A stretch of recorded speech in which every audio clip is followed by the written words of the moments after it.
બોલીએ શ્રી શિવશંકર ભગવાન કી જય. દ્વાદશ જ્યોતિર્લિંગનો મહિમા. ભગવાન શિવજીના 12 જ્યોતિર્લિંગનો મહિમા ખરેખર એવો જ અદ્ભુત છે કે જેવું એમનું સ્વરૂપ. શંકર, શિવશંકર, મહેશ, ભગવાન મહાદેવ વગેરે કેટલાક નામોથી પૂજવામાં આવેલા ભગવાન શિવના 12 શિવસ્થાન આ રીતે વર્ણિત છે.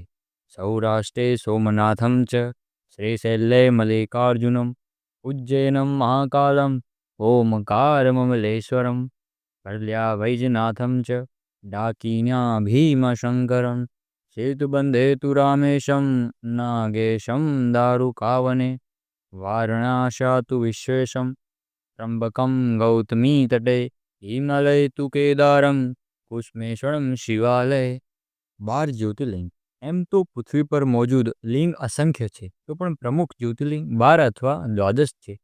સૌરાષ્ટ્રમાં સોમનાથ, શ્રીશૈલમાં મલ્લિકાર્જુનમ, ઉજ્જૈનમાં મહાકાળ, વિંધ્ય પ્રદેશમાં ઓમકારેશ્વર, હિમાલયમાં કેદાર, ડાકિનીમાં ભીમાશંકર અને વારાણસીમાં વિશ્વેશ્વર. ગૌમતીના કાંઠા પર ત્રંબક, ચિતાભૂમિમાં વૈદ્યનાથ, અયોધ્યા દારુક વનમાં નાગેશ, સેતુબંધ રામેશ અને દેવ સરોવરમાં કુષ્મેશ. પરોઢિયે ઉઠીને આ 12 જ્યોતિર્લિંગનું સ્મરણ પઠન કરવાથી જન્મ મરણના ચક્રથી મુક્તિ મળી જાય છે. આ લિંગોની પૂજાથી બધી જાતિના લોકોની માનતાઓ પૂરી થાય છે અને એમના દુઃખો દૂર થાય છે. આ લિંગ પર ચઢાવેલા પ્રસાદને ખાવાથી બધા પાપ કમનસીબે એક જ ક્ષણે ભસ્મ થઈ જાય છે. આ શુભ શંકર જ્યોતિર્મય શિવ સ્થાનોમાં દર્શન આ રીતે થાય છે.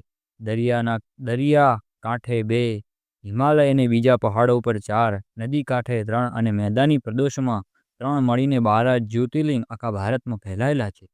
બધાય જ્યોતિર્લિંગનો ભવ્ય શિવ મંદિરોમાં ભક્તોની અપાર ગીર્દી રહે છે. શિવરાત્રિના પવિત્ર તહેવાર પર તો દર્શનાર્થીઓ જાણે દરિયામાં ભરતી આવ્યો હોય તેમ એકઠા થઈ રહ્યા છે. સાક્ષાત દર્શન.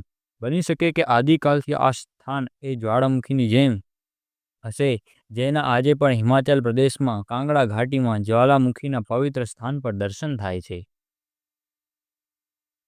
પૃથ્વીના ગર્ભથી નીકળતી મહાન જ્યોતિના ત્યાં દેવાલયમાં સાક્ષાત દર્શન થાય છે. જ્યોતિમય જગદીશ સ્વરૂપના દર્શન માટે ત્યાં ભક્તોની ગીર્દી રહે છે. સૂર્ય, અગ્નિ અને દીપ જ્યોતિ. આ રીતે 12 જ્યોતિર્લિંગમાં ધ્યાન, દર્શન, પુણ્ય, જાત્રા, પવિત્ર વાયુમંડળના સુખ, શાંતિ અને નિરોગ જીવનની પ્રાપ્તિ થાય છે. યાદ રાખો કે જ્યોતિર્લિંગનું દર્શન આપણા રોજનું કર્મ છે. સૂર્ય, અગ્નિ અને દીપ જ્યોતિ એ મહાન જ્યોતિના જ રૂપ હોય છે. ગાયત્રી મંત્ર જપીને સૂર્ય ભગવાનનો સૌથી તેજરૂપ ધ્યાન વિશે બતાવવામાં આવ્યું છે.